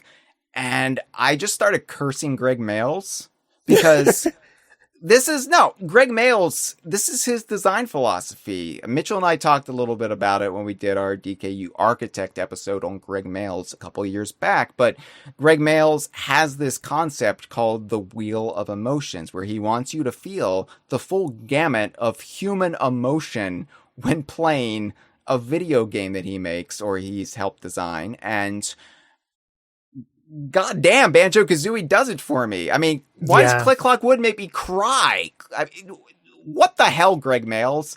I get so angry when I feel emotionally manipulated, like watching a Pixar movie. And yet, with this, I'm just like, all right, well played, you got me. Yeah, well played is a good turn of phrase here, because God, it is. It's... And just more generally speaking, like Banjo-Kazooie, I think, is just the height of this team's creative powers. Not that they didn't create brilliant games after this, but I think this is considered their masterpiece for a reason. And then to go on a smaller scale, to go just specific to this version, God, this was crafted with so much love. Yeah, they really went above and beyond here with the amount of just love and attention to detail that it was given. Yeah. They did not need to put this much effort into adapting the controls. They didn't need to go to this much effort when adjusting the text and dialogue of the game. They didn't need to give us any of these extra goodies that they did, or like make those difficulty adjustments.